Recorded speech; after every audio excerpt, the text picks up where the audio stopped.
Hi, welcome to Just Out of Curiosity, a podcast that talks about sex and sexuality from the lens of a sex-positive brown woman that has a fascination with alternative or non-conventional lifestyles.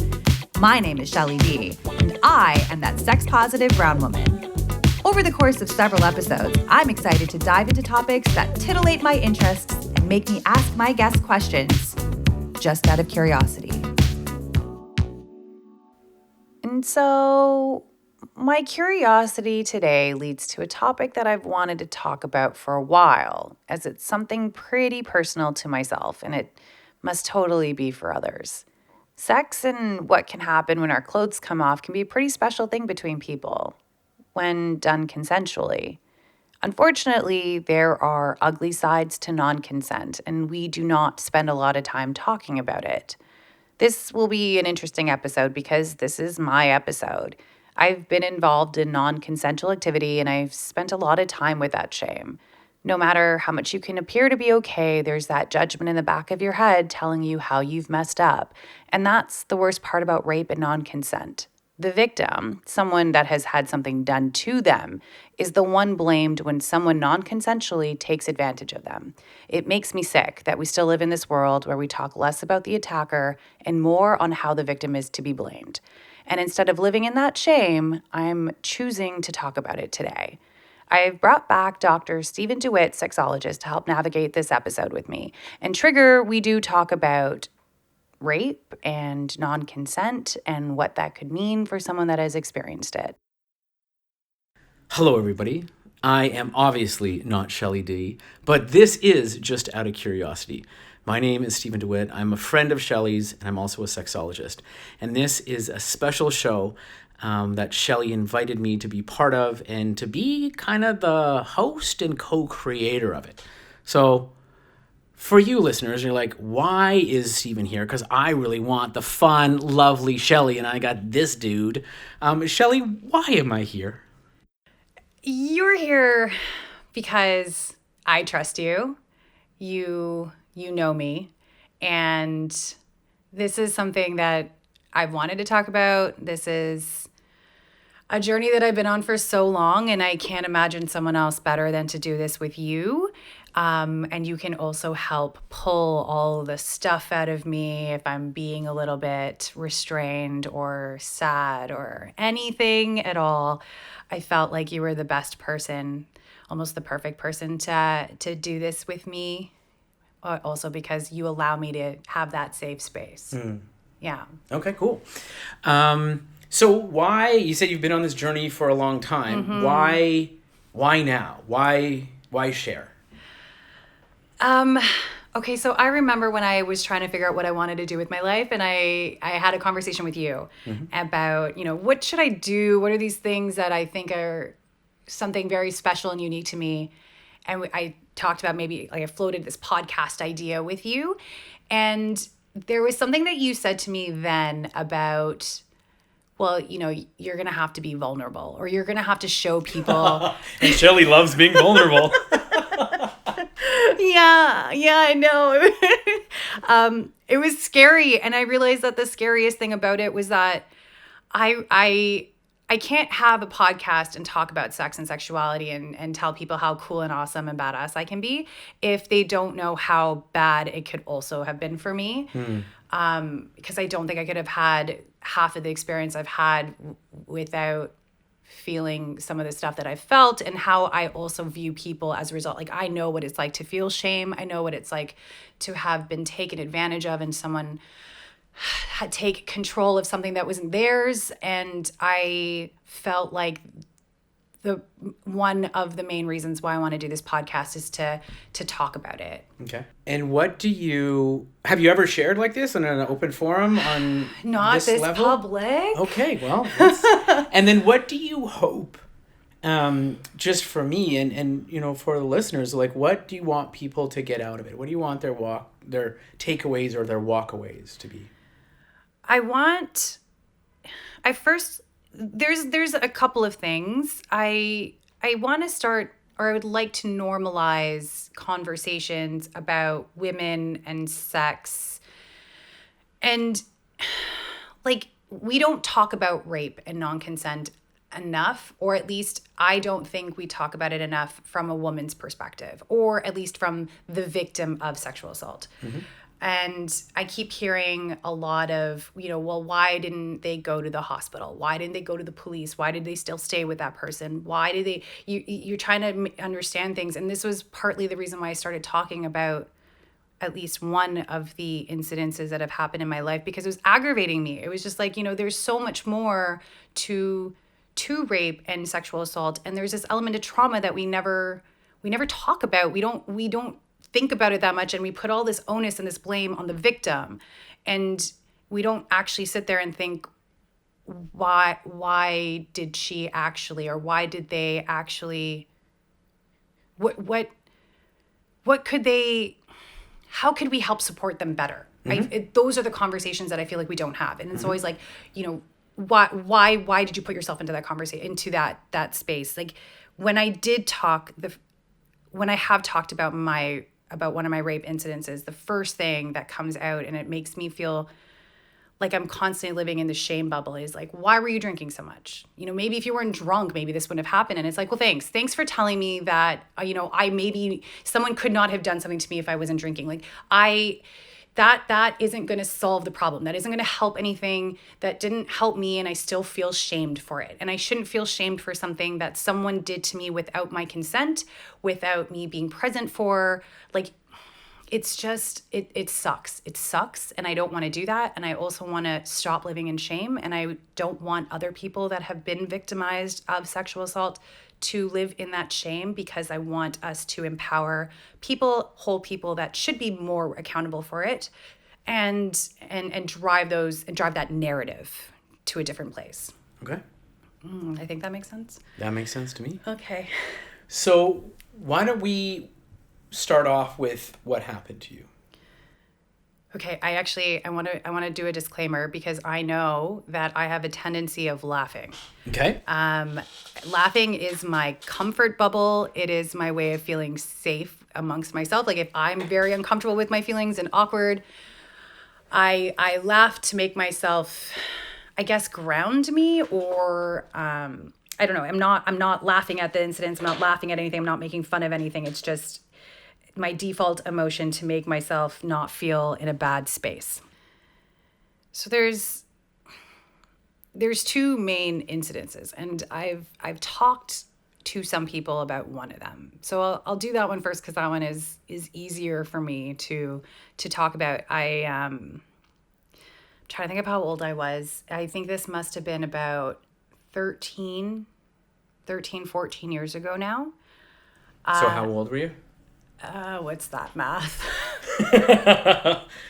I'm a hard interviewer, Shelley. I'm God. not letting you get away with that. 38 minus 13, so I was 25? Yeah. Okay. Wow, that was basic math. Okay, so I'm 25. I partied a lot. I did not fully understand my limitations with drinking and how it affected me.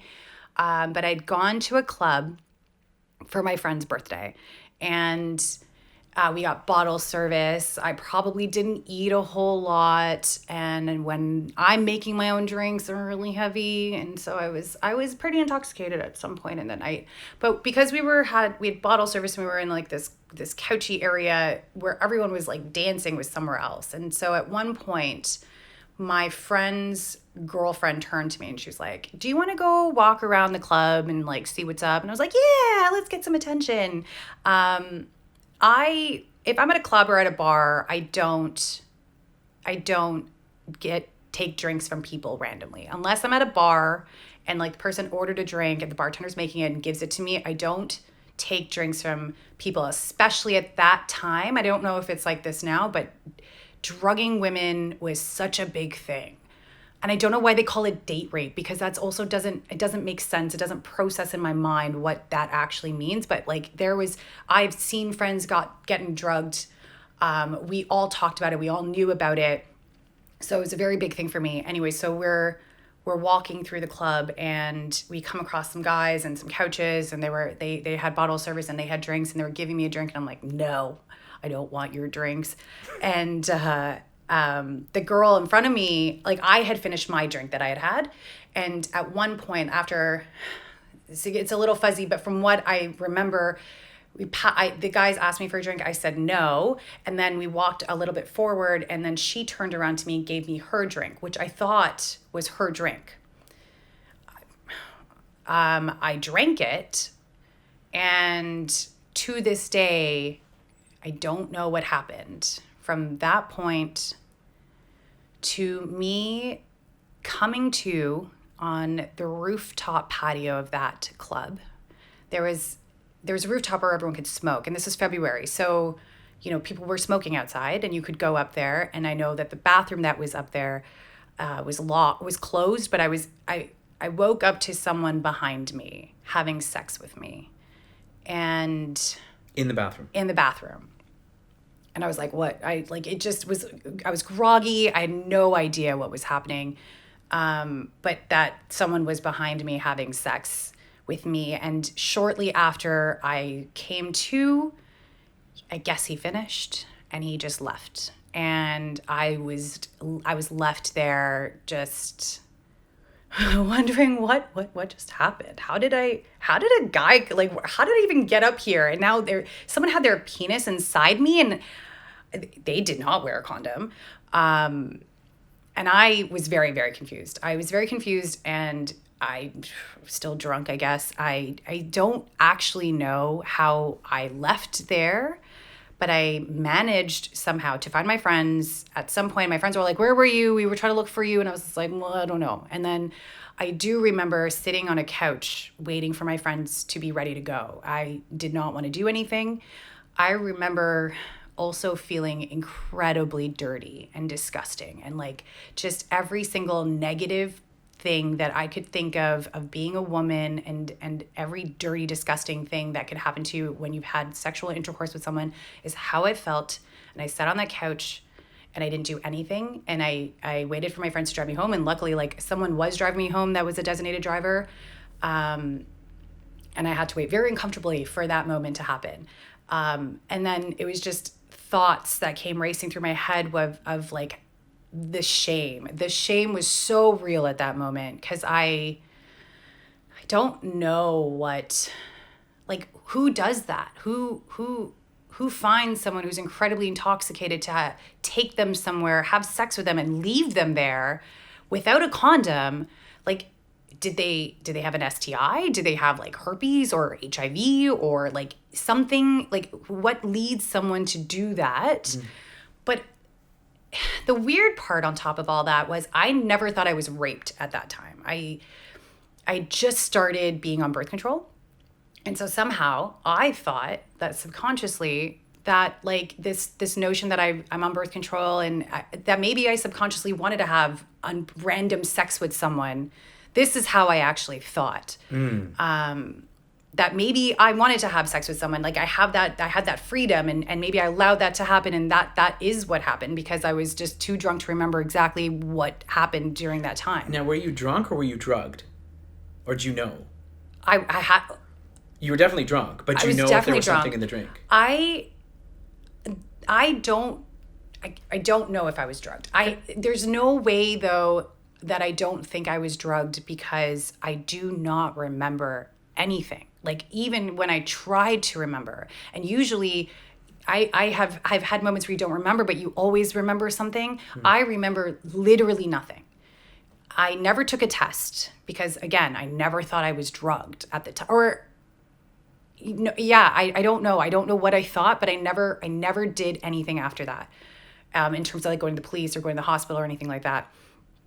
I don't know if I was drugged, but a part of me thinks that I had to have been, because I don't understand how I don't remember anything. Mm-hmm. Because when I came to, I was drunk, but I was still, I knew, like, somehow I managed to find my way back to my friends. Yeah. And like, I still sat there and did nothing until like they were ready to go home. So mm-hmm. I don't know. Okay. You mentioned shame. Yeah. Shame about what? Shame, like... I think it was a lot of all the negative, like what, tendencies that we put towards women that are from for lack of a better word, slutty. Slutty in the negative sense.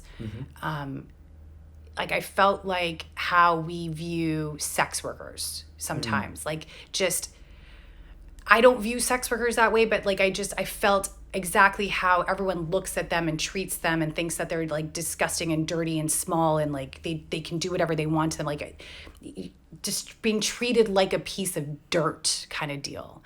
And then there was like that Catholic guilt and all of the stuff I've been told that I can't have sex until I'm married or, whatever. I didn't feel innocent anymore. Maybe that's what it was. Like I felt like that really disgusting side of how we treat women that like to have sex. And I didn't know what to do with it because I was so young at that time. I didn't understand what it was like, what sex positivity was or anything like that. I was still trying to navigate how I derived pleasure from sex, but I still was trying to figure out who I was at the same time. I didn't know who I was. So what I did do, because I know that I had unprotected sex with someone and I just started birth control, was I went to the sexual health clinic to get Plan B and to get tested. So this is also another fun story that I hate talking about. When I went to the sexual health clinic, I didn't think that you needed 3 weeks from point of having sex to get tested. So I told the woman that I needed Plan B, and I just said that I had unprotected sex with someone at a party. And she was just like, well, you got yourself tested a little bit ago, and so now you want to get tested again? And I was like, yeah. I don't know, like something happened. And then she was just like, well, wouldn't you have learned from anything? Like, if you just got yourself tested, what are you doing? Like, she basically shamed me for wanting to get tested again shortly after getting last tested. And I remember thinking in my head, like, what are you asking me? Like, I could have been raped, and like, this is how you treat someone at a sexual health clinic that's supposed to be hassle-free? Like, I was very angry in my head, and I left, and as I was leaving, the anger got into me, and I was just like, no, shall I just get to your car? If you see the same woman when you come back in 3 weeks, then tell her exactly how you feel. Luckily, I didn't see her, but that just also added another layer of like, I hated everything that was happening. And then the more and more I thought about it as I sat with it and was processing it after it happened was, I bet you this guy has something. And I bet you, like, who does that? Who, like, it just made me so angry because, like, you just took something from me and I have no idea what you did with me, and I will never know what you did with me. How many other women are you doing that to? Like, you're preying on these people that I was very just, it makes me angry when people take advantage of people and you abuse their power over someone because they know they can, or, they know that someone's not in a position of saying no. Mm-hmm. You mentioned the processing piece. When did that kick in? Because you left off in your story that you were waiting for your ride home. You got someone to drive you home. What do you do when you go home? Like where are you mentally? Where are you physically? Do you have a shower? Do you remember any of that? I definitely remember as soon as I got home, I took off all my clothes and had a shower, which, sometimes I just passed out the minute I got home. But then I really, really needed to shower. I don't remember a lot of what happened because truthfully, as much as I never believed I was raped. At that time, I didn't think so. I just knew that maybe someone took advantage of me because I was drunk. But I think I just was trying to think of what they look like. I didn't even know what they look like. And then it was just, why would I do that? Why would I let someone do that to me? Like it was a lot of unknown questions. And I talked about it with a friend of mine after, but because I am assertive and I'm confident and I think I know who I am. And so I'm telling her that this is what happened. And I probably wanted to have sex with this person because I was on birth control for the first time. None of it made sense, but she also agreed, like she didn't know any better to disagree with me. Mm-hmm. And then I went for that STI test. I took my Plan B, waited 3 weeks, did the STI test, didn't have to look at that woman again and tell her anything. And I didn't want to because I'm embarrassed. And as soon as I got that done, I wanted to stop thinking about it. So I stopped. I didn't think about it at all. I suppressed it. How did you do that? I have no idea. I think I was really good at doing stuff like that. I was very incapable of not. I think I grew up always being guarded, and if you forget about something, I thought that I did that. It goes away? Yeah. That's how I thought about stuff. Yeah. I bet you if you talk to any of my ex-boyfriends, they probably would have been like, yeah, sounds about right with Shelley. Yeah. Yeah, I don't think I liked dealing with emotions. I didn't like being vulnerable. I don't think I knew how to be vulnerable. I think I just always tried to be this facade of cool Shelley, and that is always what I wanted to present to the world. Why? Because that's my comfort blank. It's what I've known to do. I don't want to talk about like maybe the reasons as to why, I think it's just I had strict parenting, and I don't think I love my parents. My parents are great people. Yeah. But I think an element of strong discipline from my parents forced me to keep quiet. And, I come from an Indian background, so I didn't get it that bad, but it was like if you started crying in front of your parents because you did something wrong and they were yelling at you, then it's like, you're not supposed to be, don't cry. You're not supposed to be crying. Why are you crying now? And it's just like, I don't think I was ever really able to express my emotions properly. And I just kind of cut that part off. And I think, and again, we love Mama and Papa D. Yeah. And they did the best that they could with what they had. Yeah. Right? But I think there's also things, and I can speak for myself too, lessons, ways of behaving, ways of acting, ways of managing ourselves when we were growing up to protect ourselves, to put on that brave face, to be accepted, to be the proper Indian girl or white guy for me or whatever it was to be that. And then we get to a point in our life where it's like, oh shit, that doesn't serve us anymore. Yeah. Yeah, there was also another incident, and I think that carried with me is someone knew something about me, something that something happened to me. Someone's boyfriend kissed me when I was 17. A friend of mine knew and bugged me about it, but he didn't know that this was like the second person in my life that ever kissed me. I was not expecting this person to kiss me, and I was taken aback, and I hated every part of it, and I had to tell her, and I just, it put me in a very uncomfortable position because parents knew, and I didn't want my friend's boyfriend to like me and to kiss me and stuff like that. So there was that. And so when my friend, this new other person found out, he would make fun of me about it, and it would get me riled up all the time. And then eventually one day he was just like, Shelley, if you stopped getting so, maybe I'd stop bugging you if it didn't like affect you in the way that it did. And that was my learning moment of like, I'm not going to let someone else affect my emotions. Like, sure, yeah, say whatever you want. I get to control it. And I think maybe that's also why the laughing happens too. Like, you can't make fun of me unless I make fun of myself. So I'm going to laugh because that means I have control of this situation. Whew. Maybe, yeah, I guess it's all related. Like, oh, that was a thing. Let's hang out with that for a mini bit. revelation there. So there's the world of suppressing that you're really good at. There's the world of humor and levity and laughter that you bring to defending yourself. If we go back to your story, so you suppress this because you're really good at it. Where is that point where you're like, it's not suppressible anymore, and you're like, I was raped? Like what? So in my life, I taught English in South Korea. So there's pre-Korea, post-Korea. In Korea, I met this woman, and we were friends, and I don't know why we started talking about it, from where, but she was telling me her rape story. And like it was intense, her story. Like she was telling me everything that happened, and I remember sitting there listening to it, and I all of a sudden just talked about this incident. I didn't even think that the two were related in my head. I don't even know why I said it, but I was just like, yeah, it reminds me of this time when I was at a club and I don't remember this. And I woke up to someone having sex with me from behind. And she was like, so you're raped? And I'm like, no, I wasn't raped. And she's like, did you say no? And I was like, I don't remember. And she's like, Shelley, you were raped. And it was, I, I was like denial for a hot second. And then it was I?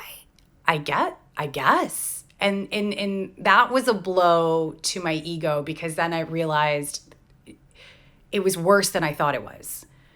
Now someone actually did take something from me. Like, it wasn't just like, oh, this person preyed upon me. I was weak. I didn't I wasn't making good decisions. But now it was like, it was more solid and it was more real. And why? I guess because the word rape was there. In my eye, like, I think we grow up thinking that rape is probably one of the worst things that can happen to a woman. Or anybody. Or anybody, 100%, anybody, right? Like, but it happened to me. And then it was also like, it happened to me, to Shelley. Like, that is something I never would have thought would have happened to me, of all people. Like, I could have thought of other people it could have happened to, which is not a good thing to do. But it was that realization that it happened to me. I don't know what I did with that, because in Korea, it was just like the craziest 2 years of my life, where I was experiencing all these things. I was meeting all these people. I was traveling. I was encountering all these new things that I didn't really sit with that and process that for a while. Until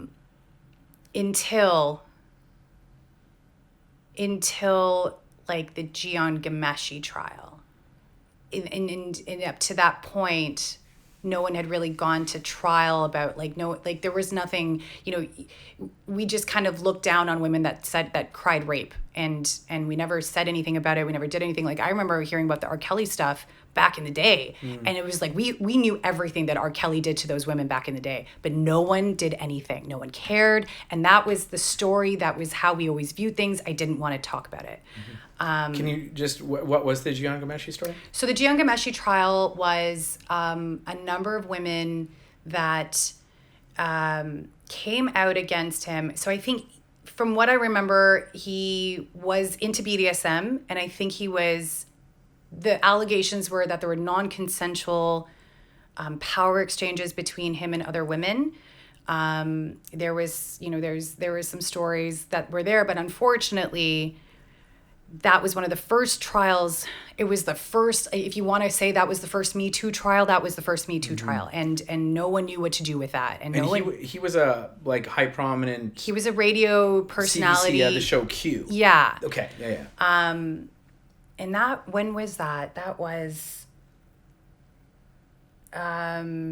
probably about 7 years ago, I think. It was listening to that, because it was a really high profile case in Toronto, at least, and hearing all these women, I resonated with them. And it was like one of the first times where I was actually like, I get what these women are talking about. I get where these women are coming from. And unfortunately, that was such a debaucherous trial. I don't know if debaucherous is the right word that I want to use here, but it was the women weren't helped in that case. Like, there were so many things that went wrong, and his defense lawyer was amazing, and she wiped the floor with everyone. And I remember her. Yeah, and she's great. Like, she's great. Yes. A beast. She did what she had to do, and she got the job done. Unfortunately, it just dragged all these women's names through the mud, and it just put on another show of like why women don't come out and talk about it, because you're just going to ridicule them, and you're going to use every excuse in the book. Like, why were you dressed that way? Why did you drink that much? Why did you talk to men that way? Why were you so flirty and suggestive? You party all the time anyways. Like, this is who you are. That's not who you are. Right? No matter how much you drink, no matter how much you wear, if someone wants to, like, it's the only thing I can think of where someone does something to you without your consent, where the victim is blamed completely, 100%. There's no accountability done on the attacker. If like you stab someone, you can easily, like, you can say something about what that person did. You can try to, you're not completely blamed. Yeah, you're not going to be like, why were you wearing a short skirt when the guy stabbed you with a knife? Yeah. Yeah, why were you drinking? Why were you flirting? Why were you whatever? Exactly. But if someone inserts a rather than a metal object inside you, but a flesh object inside you, i.e. a penis, Yeah. those are very, very different things because of how sex is viewed, all those other kind of things about sex negative society, etc. It makes me feel like being a woman or being a person with a cervix, we're treated like holes that can be filled at any time, and we don't have any say, we don't have any right to do anything back, but because someone has a penis and they're hard, they're almost allowed to do whatever they want because they're also not held accountable for anything. Anyways, so that wasn't even like, I wish that was the only time something happened to me. The first time, and this is the one I'm even more ashamed of because I was actually like somewhat conscious for, and this actually happened before the clubbing incident. This is not a very good time in my life, but so the clubbing incident happened in February. This other incident happened on my birthday, the year, like just before, so November before.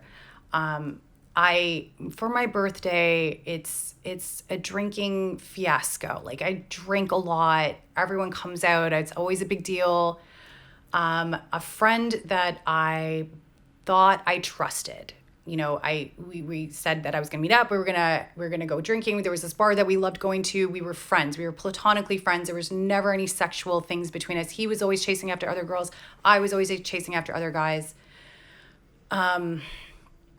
I asked if I could sleep over because I was living with my parents in Mississauga at the time, and he was in Toronto, so it worked out, and he was totally fine with that.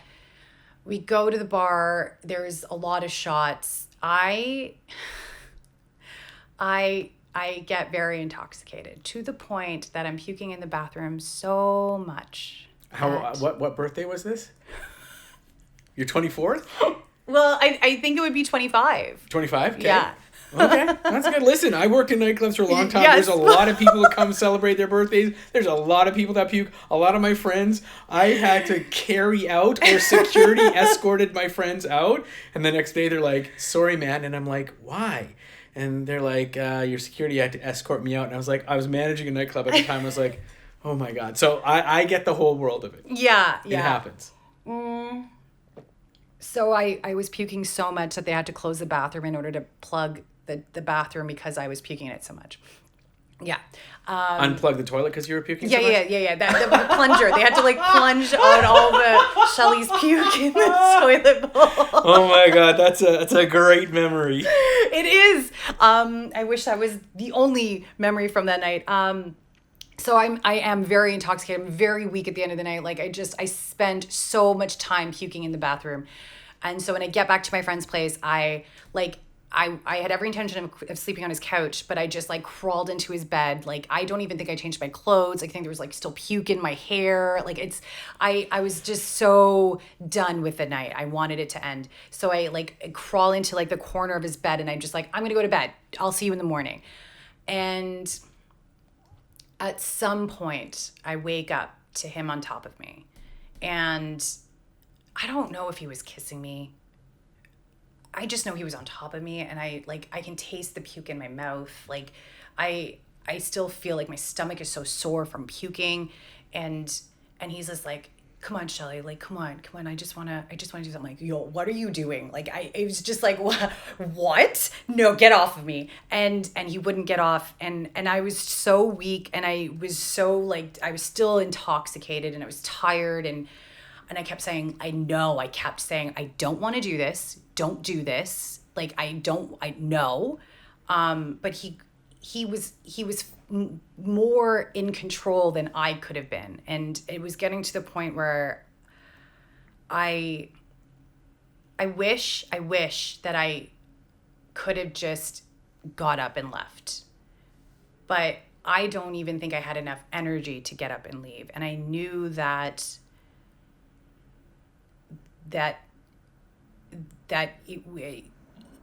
he was going to put his penis inside of me, and there's nothing that I could really do at that time to stop it. So all I said to him was, put a condom on it and don't talk to me. Like, I just get it over with. because it was the only thing I could do, was like the path of least resistance, so that it wouldn't, like, I wouldn't be so traumatized after. And then he had sex with me, not because I wanted to, but because he wanted to. And then I remember him rolling over, and I guess I passed out.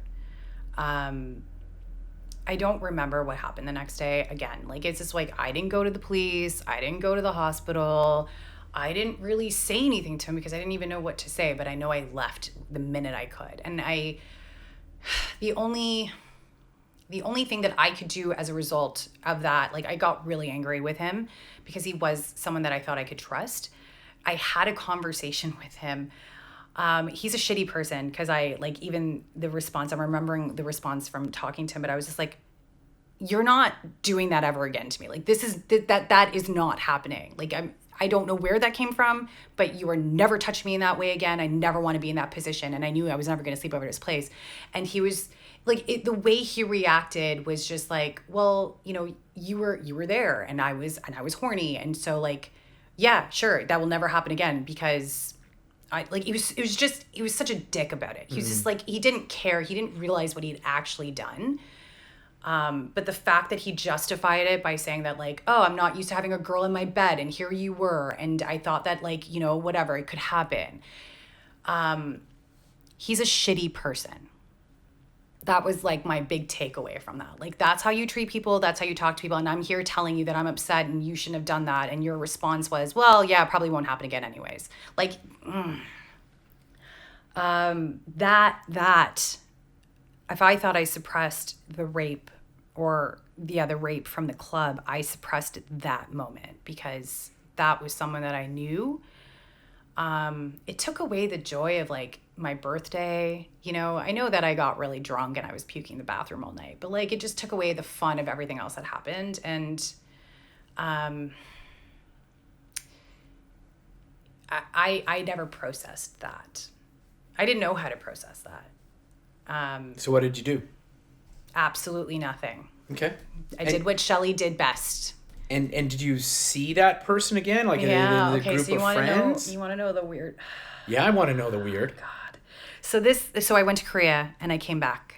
And then I was on a journey to be, like, a production coordinator in television. I knew exactly what I was going to do, and I was doing it. And I was living in Toronto, and I was in a sublet, and then the person was coming back. And then I didn't have enough time to properly look for another place. So I found a place in Kijiji, but that place sucked. I hated it. Like, there was drug dealers living underneath me. They were partying all the time. I wasn't sleeping well.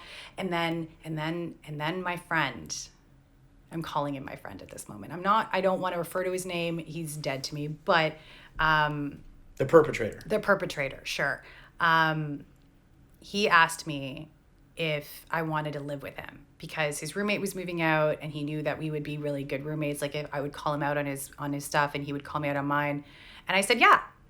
And it wasn't until I'd moved in, and there was one night right at, like, a couple weeks in, I was sitting on my bed, and everything came back to me about what happened that night. And I was like, I am living with this person that had done something to me like this. Who am I? What is wrong with me? I hate that. I hate it. Like, I hate that I forgot about it. I hate that I remembered then, but then, like, I knew that I was not going to talk to him about it. And I was just like, no, I know that this is never going to happen again. And nothing ever happened again. Like, I think he realized, but I also realized how actually of a shitty person he was, how much of an actual shitty person. I don't know. He was an actual shitty roommate. He was a shitty friend in that position. And the minute I moved out, I was done.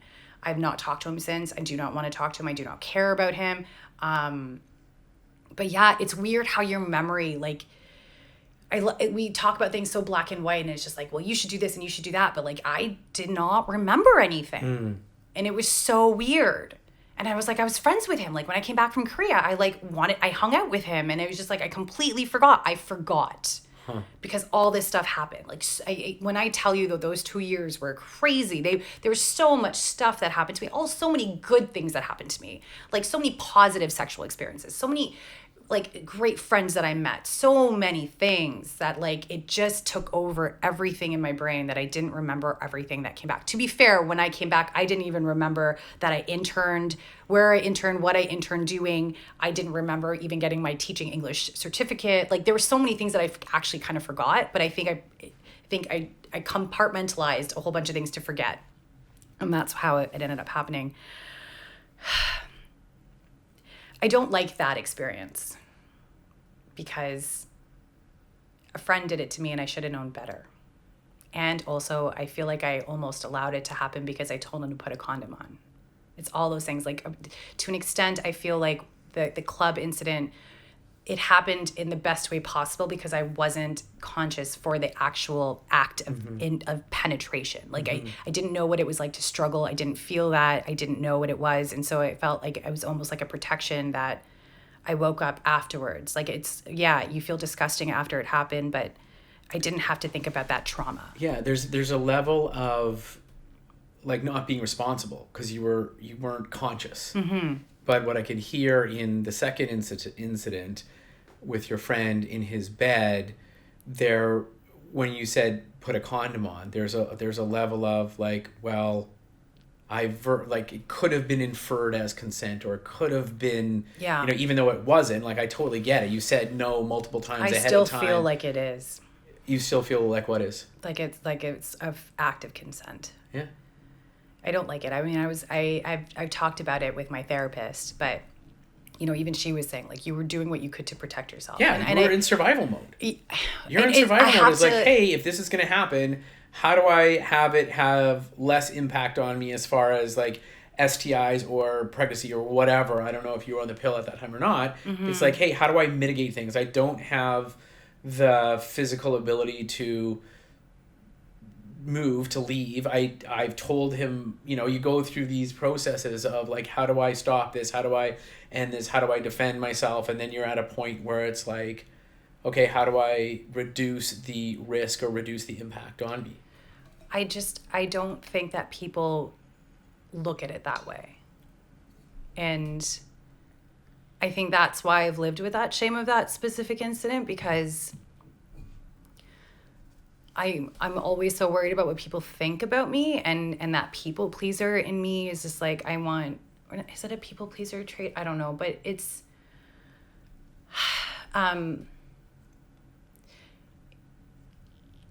told my parents the club incident, and I've told other people about the club incident, and I'm always so like worried about people viewing me as the bad person, because it's how we view people in that instant, in that regard. And I've heard things like, well, why were you drinking so much? And I didn't want to talk about that specific thing because why did I allow it to, like, I don't think people see it that way. And I don't think people have been thought to see it that way, that you're in survival mode and you're trying you're trying to look out for yourself, because I think we still view women, I'm going to speak about like I'm a woman and this is how I feel, that we allow rape to happen because of this. We put ourselves into that situation.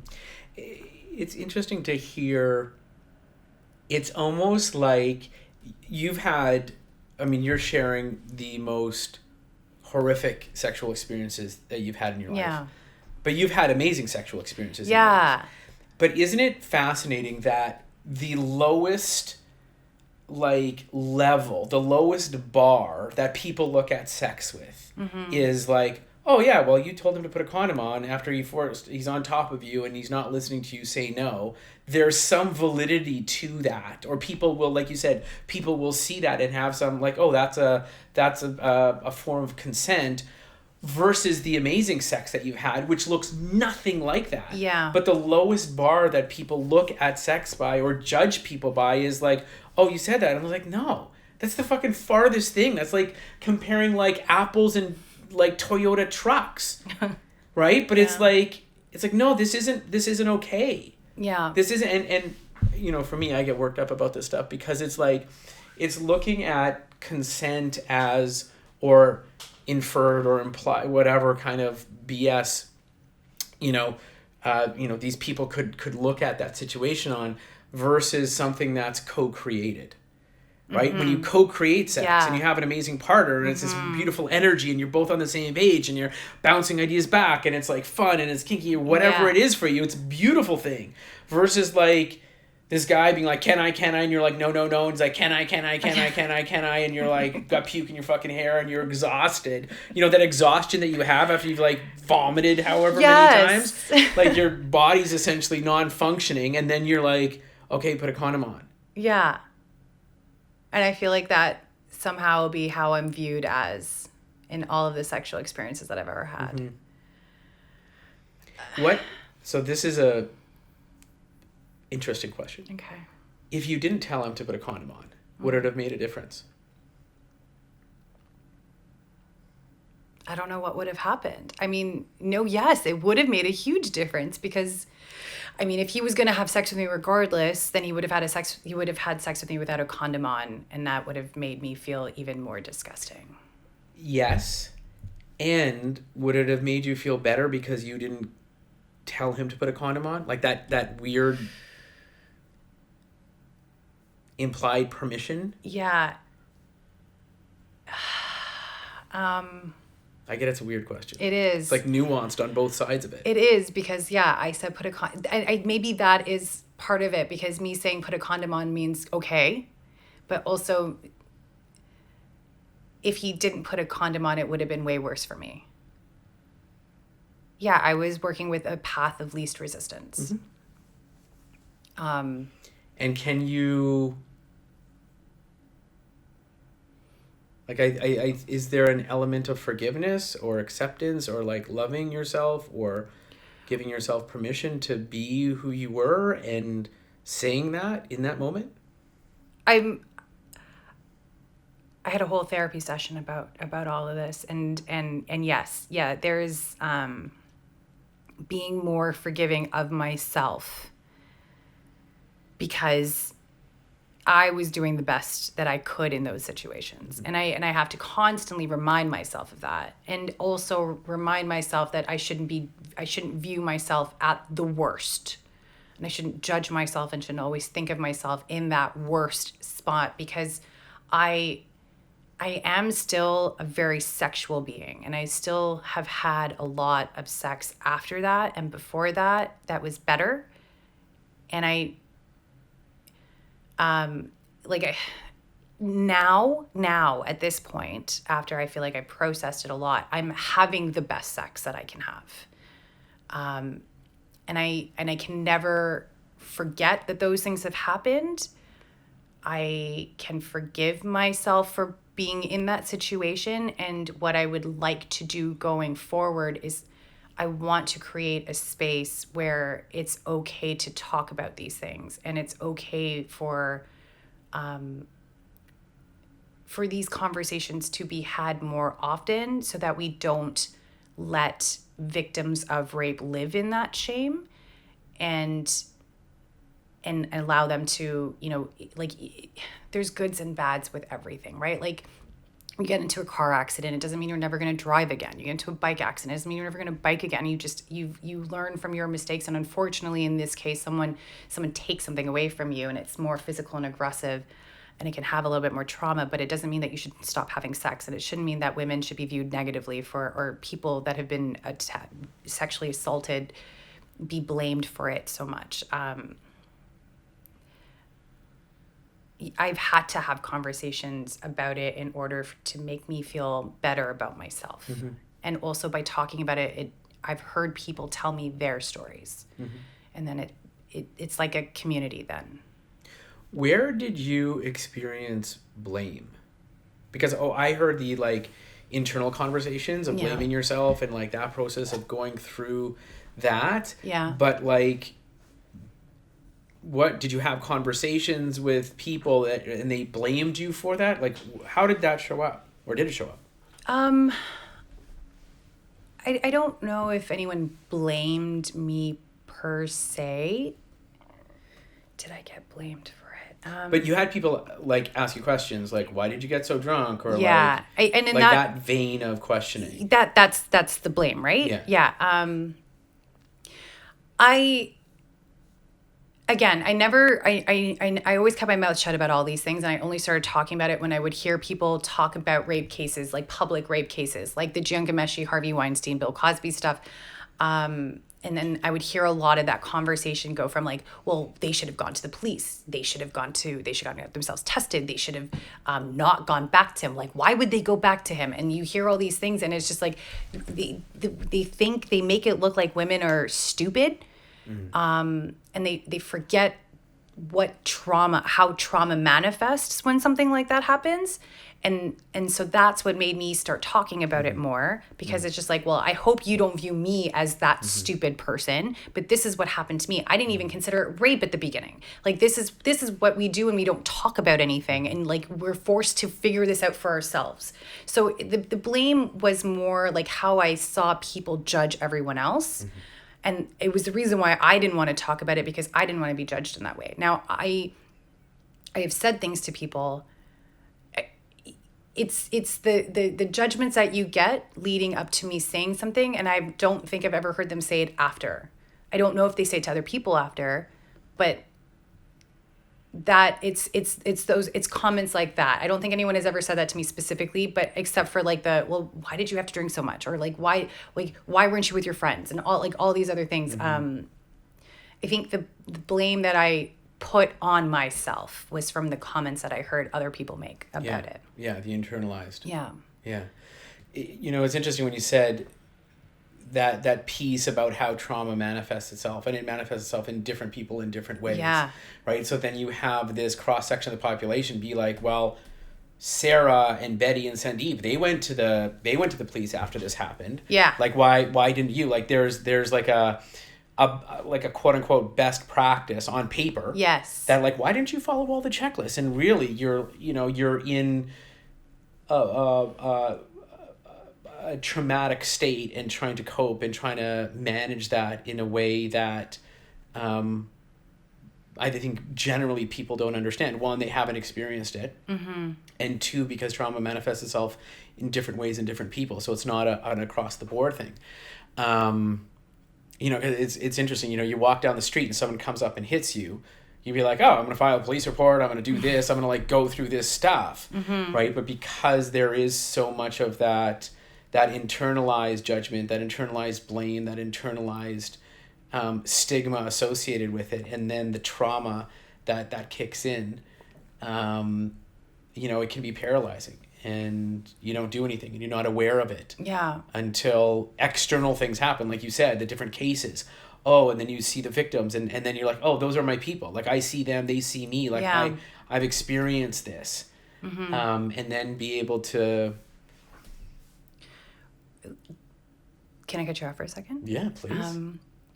There's also something about trauma too, because it's like compounded with other things that have happened to you in your in your life as well, yeah. Right? So like, I have been spanked as a kid. I've had my dad yell at me and my mom yell at me, and I have learned that I have, in my fight or flight response, I dissociate when someone is upset with me or angry with me. So when something like that happens, I dissociate even more, because now something has happened to me physically, and like mentally and emotionally, I'm dissociating even more. So it's like an extra trauma that has happened to me. So like, how can you tell me that because this person went to the police after that they were raped, that I'm a bad person because I didn't go to the police, because I'm even more scarred? Or like, not to make it a comparative thing, but like, there's so many layers to trauma and how it happens to me personally and how it affects me, that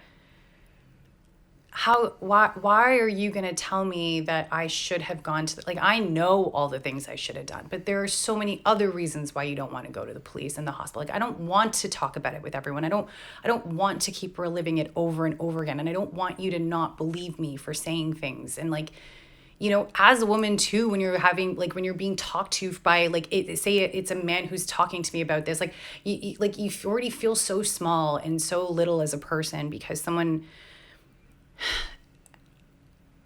I don't think most men will ever understand what it's like to be raped. I think it's a really hard thing. And I mean, like, I guess for a man, it would be anally raped, right? I don't think most men walk out every day thinking that they're going to get anally raped and that they should be careful and protect themselves from it. And I think if a man was anally raped, I can't even imagine that trauma he would feel, because that ultimately is taking away the biggest thing that they have ever had. It makes you feel like you shouldn't even exist in the world anymore. Like, why are you here if someone is just going to see you and be like, yeah, I'm just gonna put my dick in her, and I'm gonna put my penis in her, and I'm gonna just do whatever I want. I don't really care what she thinks or what she does, and I'm gonna walk away as if everything's fine. And then the world does not care about that. The world does not care about you as the person who had something happen to them. At least that's what it feels like. And then I'm supposed to go to the police? Like, you think that they're really going to protect? It's so hard for how do you see it from my perspective when you won't really know what it's like? And I would never want anyone to know what it's like to be raped, but like, it's difficult. It is difficult. How do you think we can move from the place where we're at to a place where we can hear victims, where we can have it, seeing it from their point of view, create an environment where they feel safe and cared for? There's a space for them to process. Like, what could have that, if you can wave a magic wand and create that for Shelley when she was 25, what would that have looked like? Or what could that look like? I think there's two things. One, and I will drive this home until the day I die, I wish that we allowed women to, especially girls growing up, to have more agency of their body and not teach them that it's taboo to touch yourself, or like, like, allow girls to be okay with their body, allow girls to understand what their bodies are like, because that's the only way. If you have, like, I don't know how to say this, but if I could have asserted myself a little bit more because I felt more comfortable with myself and my body, I could have said more things to people, or at least it'll teach girls that it's okay. Like, do you understand what I'm trying to say when I say something like, if we empower girls to have agency over their sexual organs as much as we empower boys to do it, that maybe the conversations that they have when they're growing up, because when you're 14 into your 30s, like, you don't know who you are. You're still learning all these things. But like, if girls are as empowered as boys are, then the conversations that can be had, there's less shame, there's less taboo. You feel more comfortable talking about things. You just feel more safe. Does that make sense? Okay, so there's that aspect that I wish that, the way we. So if you had that, if little Shelley was told that, hey, it's okay, sex is a good thing, sex is something that, you find a partner and you communicate about, and it's something that you co-create, and your pleasure is really important and their pleasure is really important. This is this safe way to do it, and this is what consent is, and this is what, and it's okay to do those things. Yeah. Then, and so you had that environment, and then these instances happened to you where you were raped. Yeah. Twice. Once in the club, once in the perpetrator's bed. I said friend. I should have said perpetrator. I know. Oh, God. That's okay. Okay. And then, so you were raised this way. You had all the good stuff growing up. These two instances happen. How do you think afterwards that would have made a difference for you? I would have felt more comfortable talking about it. We wouldn't have looked.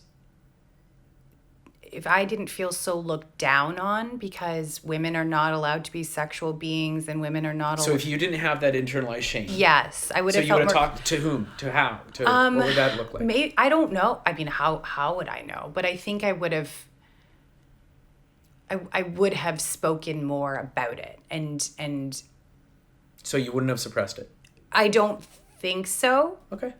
I mean, I hope not. I mean, Shelley was I suppressed the things that I never liked about myself. So maybe I would have done it less. I definitely think so. That co-creation, though, I think is a big part, right? If you, it's not only empowering girls, it's empowering boys to listen to the other person. Like, I get that rape is because your dick gets hard and you want to come and you don't necessarily think about what the other person is feeling. You're only thinking about yourself at that time.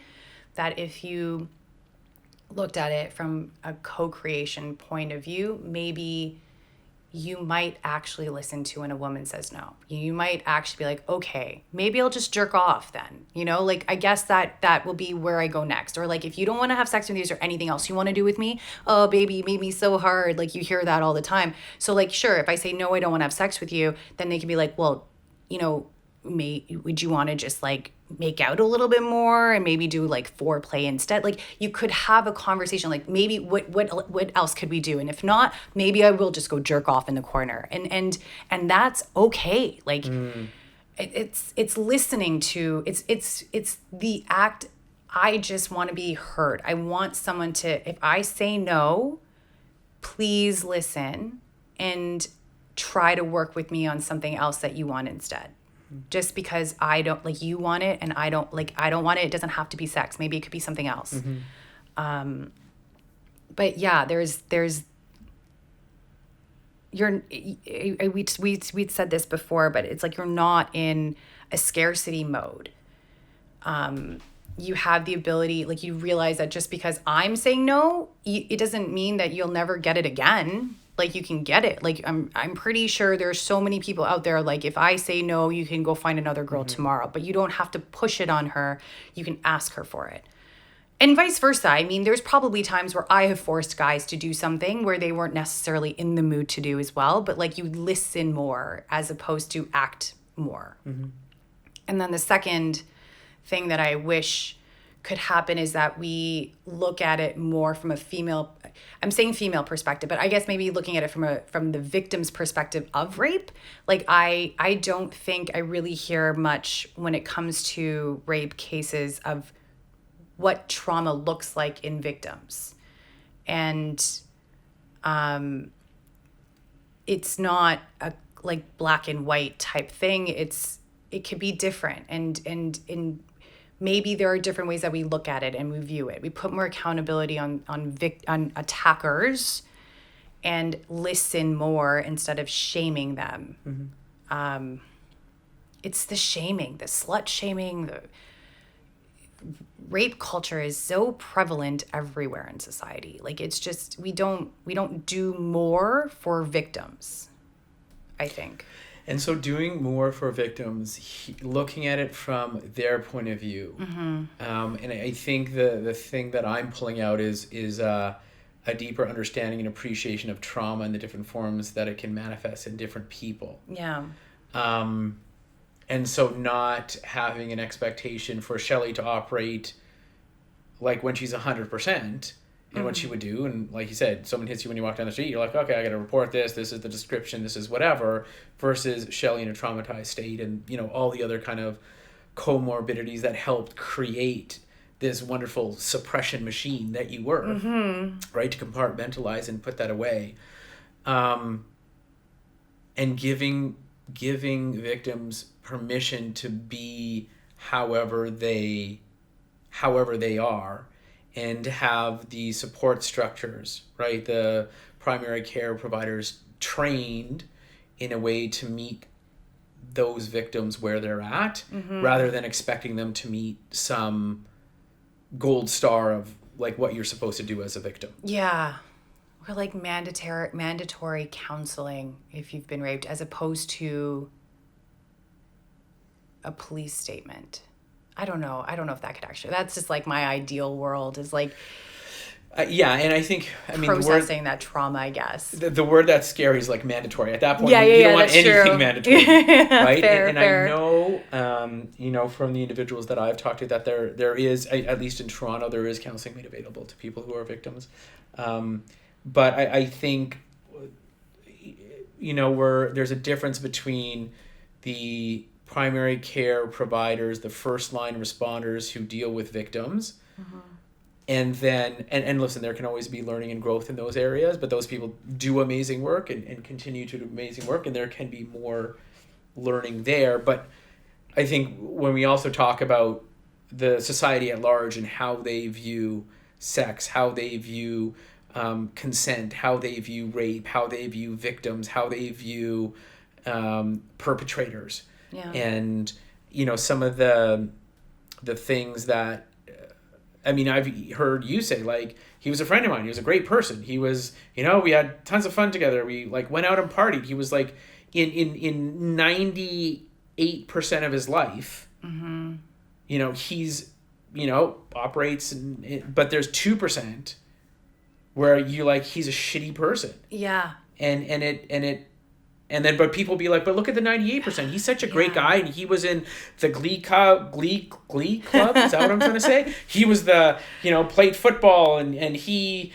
was, supported this charity and volunteered here. He could never do that. I actually hate that we always try to justify bad behavior by saying how good that person was, as if we're all not capable of doing something depending on circumstances. Yeah. It drives me nuts. Every time you hear of a shooter, you're like, oh, but he was such a good person and he did all these things. Cool. But we don't talk about the mental health that happened. Why? What led him to get a gun and shoot someone? Because at the end of the day, they got a gun and shot someone. Now we're talking about rape. So it doesn't matter how much of a good person you are. It doesn't detract you from being a good person. Yeah. You still did a bad thing. Yeah. And that we always try to justify. Yeah. I think there's a saying that, right, good people do bad things and bad people do good things. Yeah. Right. And I can look for myself. There's things in my life that I'm not proud of. There's things that are situations that I wish I handled better, differently. Yeah. And I think most people can say that. But it's pulling apart those layers, and then then we get into the legal system, and of course they're gonna paint this picture of what that actually looks like. I'm interested, Shelley, if we can just kind of go back to your story, okay, and how those incidences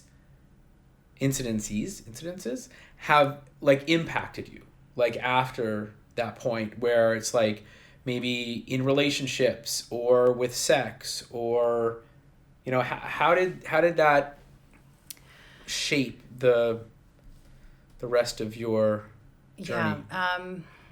So the thing that I thought was so great about suppressing things and compartmentalizing things, I'm a very sexual being. I was having sex, but I think what I was doing, and I think a large reason why I've been single for as long as I have been, is because I put everyone at an arm's length distance. I had been taken advantage of, and I didn't know what to do with that. And I don't want to say I didn't take ownership of it, but I didn't want to even think about it, that I had a lot of casual partners. I didn't want anyone to own me. I didn't want anyone to own me. I don't know where I want to go with that. But I wasn't allowing anyone to get into the heart and core of Shelley. I wasn't emotional with anyone. I didn't know how to let anyone in. And so I would have casual partners, and it was my decision when I saw them again. Maybe that's what I did. I put the power onto myself, and I wasn't going to let anyone else assert their power over me unless I allowed them to. But I would have multiple partners. I would see them when I wanted to, and I wouldn't let them in more than I wanted them to. And was that a good thing? Was that a bad thing? Do you regret that? I don't want to regret anything, because I do feel like it's a journey that we're on, and I think everything is a learning experience, and everything has been a learning experience. I wish that I could have gotten to certain places faster and earlier, but I don't think I'd be who I am right now if all of this stuff didn't happen to me. So I don't regret anything, but I wish that I had paid more attention to myself. That came with the pandemic. Being in lockdown for like a year even was hard enough, but it forced me to deal with all this stuff. Why? Because I was living on my own and I was working from home. I was at home all the time. Like in Toronto, we couldn't do anything for a good long time, right? Like and God forbid you ever hung out with people, you felt shamed by your friends or by people for having a social life. So I don't know what it was. It was that I've never been, the extrovert in me has always gone out. Like I always I went out a lot. I never lived with myself. And that was the first time I had to live with myself. And it was a journey, I guess. Like there was like highs and lows, and when the lows happened, and I was smoking a lot of weed too. So I think when I would get high, all the negative thoughts came in, and I felt every single negative thought that I've ever had in my life about how I wasn't good enough and how I was never going to find anyone and I was going to be single for the rest of my life because I didn't know what to do with it. I decided to get back to a little bit to just before the pandemic. I think also my best friends are gay. I'm very I immersed myself in queer spaces because that was where I felt safest. I didn't think that queer people would take advantage of me in any way, shape, or form. And I knew that I was not going to put myself out there for if I wanted men. I was not going to any straight bars, but I felt the safest where I would not be touched without my consent in queer spaces. So I did a lot of that as well. That was my outlet for having fun. But I would have the casual sex where I control those situations, and then I would have my gay friends in my queer spaces so that I felt the safest I could possibly be. And then somehow during the pandemic, I guess I realized what was happening. And I started therapy, and I started talking about some of those things. Or on my Instagram feed, I started doing more or following more mental health, well-being type stuff, and seeing other people post stuff that helped. Also, you and your workshops that you did, workshops, as I'm using that as a loose word, having that forum and that community of women talking about things, I think that actually was what it was. Hearing other people talk about stuff that has happened to them, knowing that I wasn't the only one who's had their head forced down to give blowjobs. I didn't want to do it sometimes, but my head was forced down, and hearing someone else also say that had happened to them and they didn't like that either. Hearing that other people have gone through things as well, it was very eye-opening to me, and it was that sense of community that I never had. I really appreciated it, and I really respected it, and I think resonated with me more than anything. I hear a couple things that come out is the how that impacted you. So I heard there's you kept people at arm's length. You had the casual sex where you were in control, where you had that power. You immersed yourself in queer culture, of lots of gay friends because that's where you felt safe. And what I can hear is, and both of those are great things, nothing wrong with them inherently, but what I can hear in the background, I want to check in with you, is that was by default because you need to protect yourself. I think that's what I was doing, yeah. Versus, and this is my question to you, is are you now in a place where you want to engage in that by choice? So it's not like I only have this and I only engage with men, sexual partners this way, but because I'm doing the personal work, because I'm learning about myself, and the pandemic forced you to do that, is, hey, I can do this, but I can also explore what it looks like to have a different type of relationship with a man where I am more vulnerable, where I do let him in, where I don't have to be, rock star Shelly, badass, sex positive, cool fucking hair. Even though I want to be all the time. Yeah, right? Fuck, I want to be you half the time. Fuck it.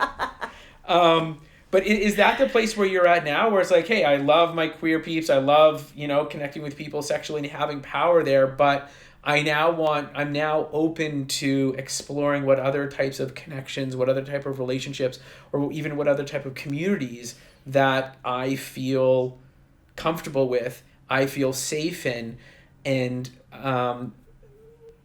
because of who you're becoming, because of your journey, because of who Shelley is, right? Like you talked about at the beginning, is like, hey, if young Shelley got all this great information and education and agency and all this other kind of stuff, she would have been able to navigate the world better. Yeah. And what I'm hearing is, because of the work that you've done and you're continuing to do, is like big Shelley can navigate the world better. Yeah. Yeah. And I definitely think I'm in a much healthier space and a healthier mindset when I'm dating.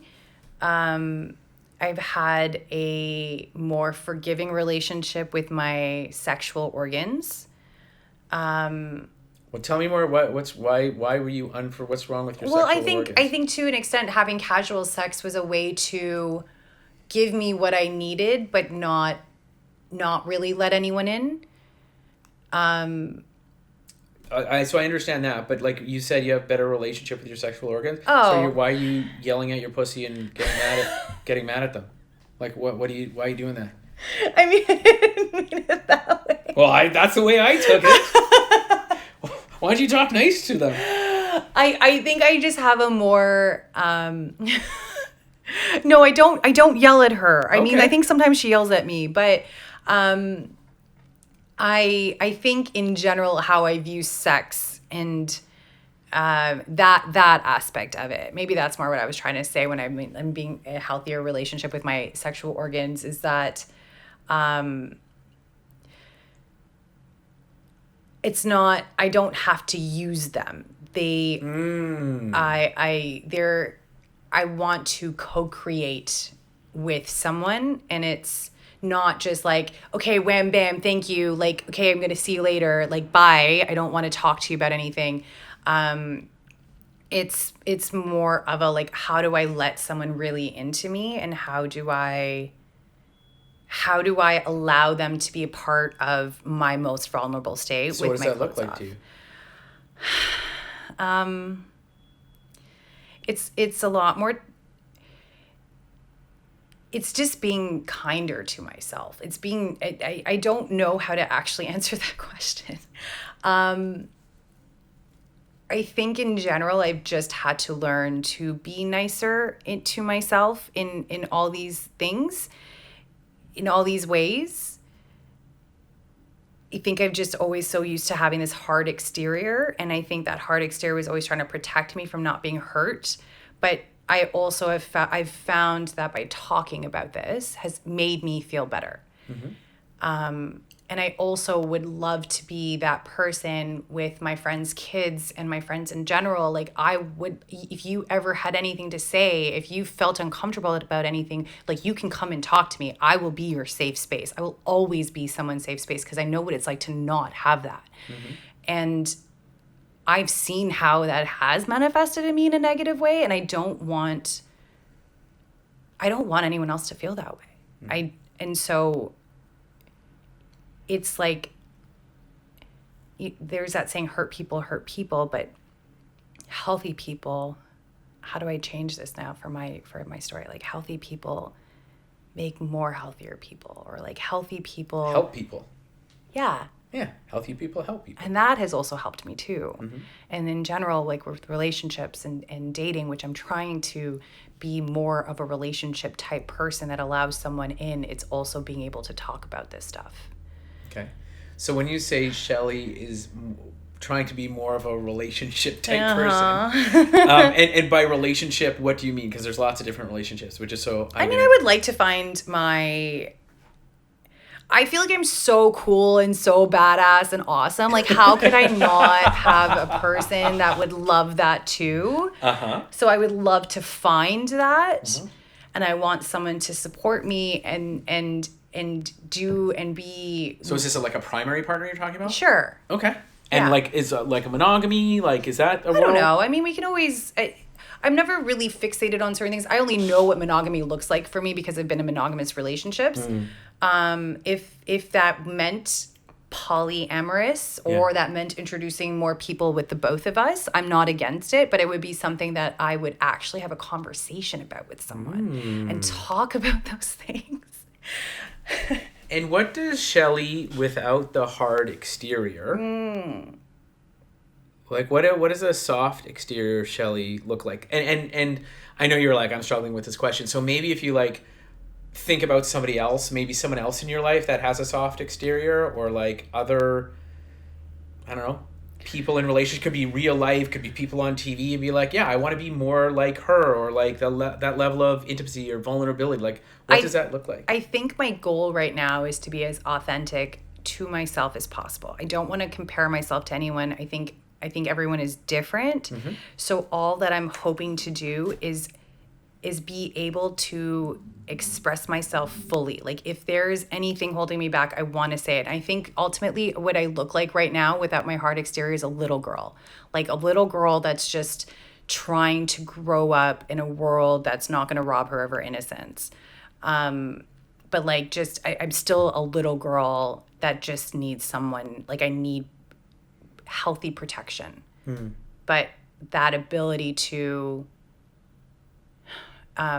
navigate in this adult world without having like it's just getting rid of all of the sarcasm and the wittiness or using them but less, you know?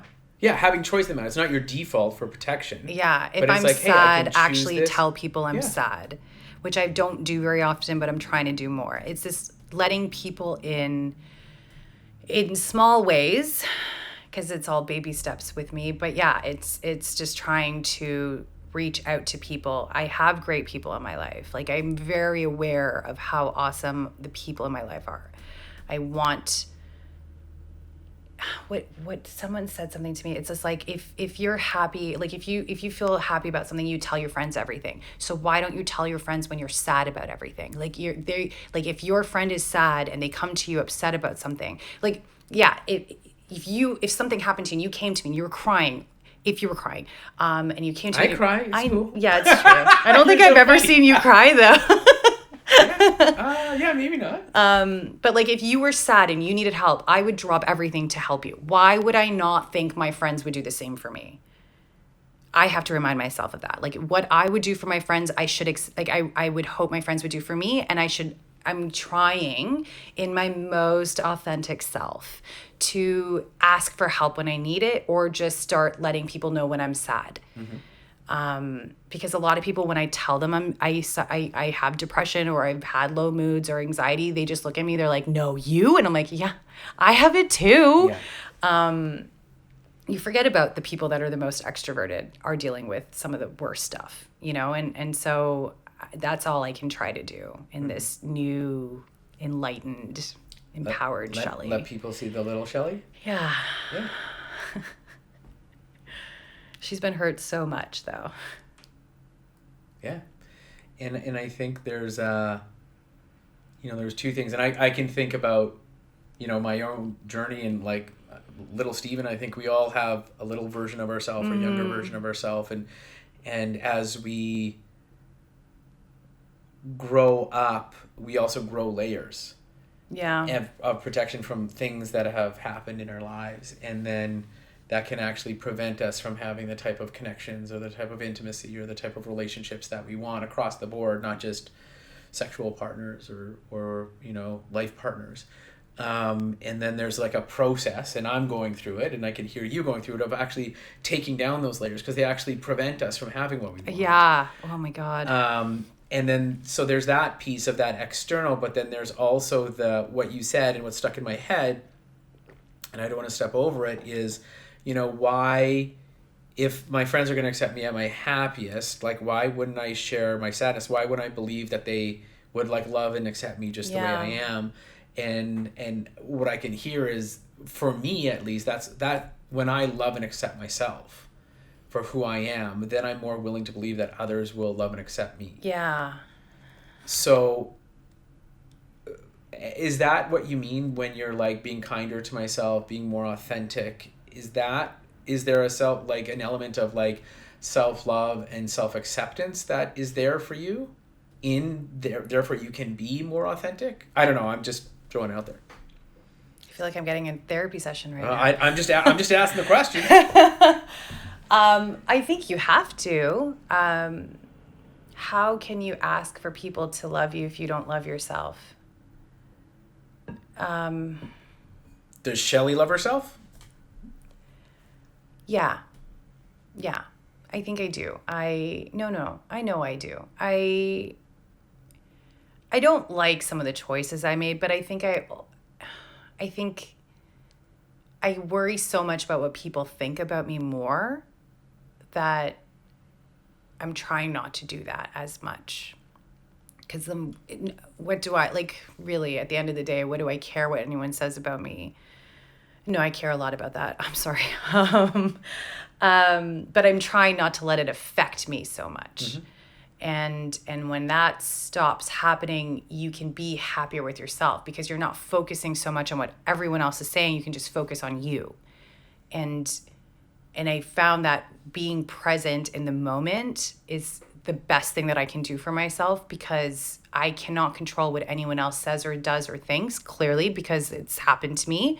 But I can control how I view the narrative, how I live my life. And I mean, I'm so nervous of negative comments that are going to come out of this, but at the same time, like it's funny that I think that there's going to be negative comments. I feel like I'm going to be shamed. I feel like that's going to happen no matter what, but I have to remind myself that I shouldn't give a fuck. I don't care what anyone has to say about me negatively in this case because all I want to do is speak my truth. And I really, really hope that even if it just resonates with one person, I have done something good in life. And that ultimately is what I want to do with this podcast. It's what I want to do with my life. I just want to put myself out there to the point where someone can look at themselves and say, I see that in me. And I'm happy that Shelley said that because that's exactly how I felt. Because I wish I had that when I was younger too. So.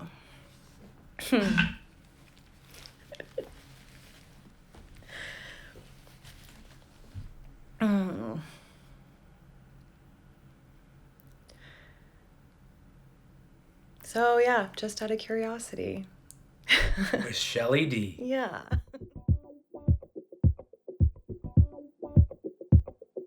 I would like to thank you for tuning in today. Download, leave a review, follow, and share this episode and the podcast with your friends, family, really whomever you like. You can find me on Just Curiosity Pod on Instagram, TikTok, Facebook, and you can email me at justcuriositypod@gmail.com, as I would absolutely love to know your thoughts, insights, comments, and all those juicy stories. But most of all, stay curious, friends. I'm Shelley D, and this has been Just Out of Curiosity.